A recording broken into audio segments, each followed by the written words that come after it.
Imágenes que nos llegan desde el interior de las cárceles de El Salvador. Represión selectiva contra miembros de pandillas, las llamadas maras. Fueron difundidas por el propio presidente del país, Nayib Bukele. Toda una declaración de guerra contra las bandas criminales. Les decomisamos todo, hasta las colchonetas para dormir. Les racionamos la comida y ahora ya no verán el sol. Paren de matar ya, o ellos la van a pagar también. Represión en las cárceles, pero también estado de excepción, endurecimiento de penas y más de 2.000 detenidos. Es la respuesta del gobierno tras el sangriento fin de semana que dejó casi un centenar de muertos en tan solo 3 días. ¿Está el mandatario salvadoreño aprovechándose de este nuevo capítulo de violencia callejera para amasar más poder y limitar los derechos fundamentales? ¿Qué hay detrás de este resurgimiento de la brutalidad de las bandas criminales en el pequeño país centroamericano? Quédate con nosotros que te lo ponemos en contexto.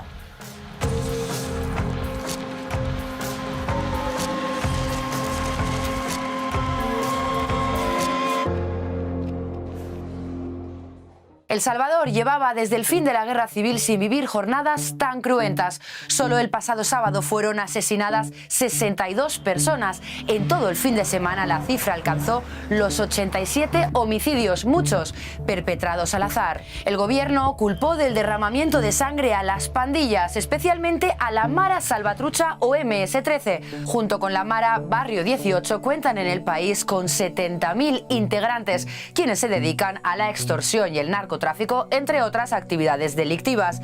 El gobierno las cataloga de grupos terroristas. 16.000 de ellos están entre rejas. A petición de Bukele, la Asamblea Legislativa aprobó el domingo el estado de excepción por 30 días, suspendiendo libertades civiles garantizadas en la Constitución y permitiéndole al gobierno realizar arrestos arbitrarios, intervenir teléfonos y disolver reuniones públicas. Según el derecho internacional de los derechos humanos, la suspensión de este tipo de garantías solamente se puede dar en casos muy extremos. Por ejemplo, cuando hay una invasión extranjera o cuando hay una guerra. Y el miércoles, una vuelta de tuerca más. El solo hecho de pertenecer a estructuras terroristas será catalogado como delito y será castigado con una pena ejemplar. El Congreso aprueba una reforma del Código Penal que quintuplica la pena máxima por pertenecer a las pandillas de 9 a 45 años de prisión. El estado de excepción ha permitido la detención de más de 2.000 personas hasta este martes, casi 700 tan solo en la capital. Yo pienso que el presidente lo único que quiere es poner números ahí nada más para que la gente le aplauda, pues. Pero allí adentro hay gente inocente. Los policías se han tomado la ley por sus manos y están sobrepasándose con la población. Aquí lo que se está poniendo en riesgo son los derechos fundamentales de los salvadoreños que pueden ser detenidos a mansalva sin justificación alguna. Como veíamos al principio del vídeo, Bukele ha extendido el castigo al interior de las cárceles, grabando y publicando las torturas a los presos, miembros de las principales maras. Los familiares de los reclusos denuncian falta de información y temen la aplicación del principio del ojo por ojo detrás de la impunidad de las paredes de la cárcel. Organizaciones de derechos humanos han puesto el grito en el cielo ante lo que consideran un incremento del autoritarismo en el país. Las medidas implementadas en las cárceles constituyen políticas de carácter represivo que pueden resultar serias violaciones a los derechos humanos de las personas privadas de libertad. Algo a lo que el presidente respondió en su tono habitual a través de su red social de cabecera.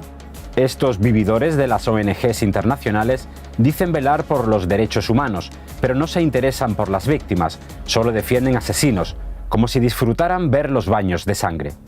Bukele presume de la drástica reducción de asesinatos que ha vivido el país desde que asumió el poder hace más de 2 años. En 2015, El Salvador era el país más violento del mundo y hoy la tasa de homicidios es 6 veces menor. ¿Responde esta reducción de la criminalidad a la política de mano dura del gobierno o hay otras razones ocultas? Sabemos que el plan control territorial que ha promocionado el gobierno como la medida que provocó un promedio histórico en la disminución de homicidios en el país, no es la razón por la que las muertes bajaron. Hay pruebas suficientes para decir que este gobierno ha estado compactando con pandilleros. En 2020, el medio salvadoreño El Faro reveló en una exhaustiva investigación que Bukele negoció extraoficialmente con las maras Salvatrucha y Barrio 18 beneficios penitenciarios a cambio de una reducción en el número de homicidios y el apoyo en las urnas en 2021,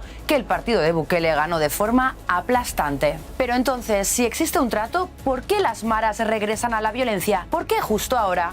Lo que está claro es que las maras que operan en el país tienen prácticamente una válvula o un switch y ellos deciden cuándo aumentan radicalmente los homicidios y cuándo los disminuyen. Pareciera que aquí hay un mensaje de los grupos armados de estas maras que han matado civiles a mansalva simplemente para hacer un statement político frente al gobierno y tener algún tipo de exigencias en su proceso de negociación.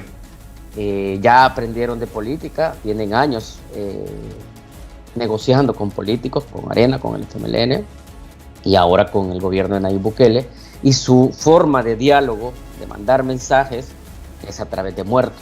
Entonces lo que ocurrió el sábado, creo yo que manda un mensaje a mi juicio todavía cifrado,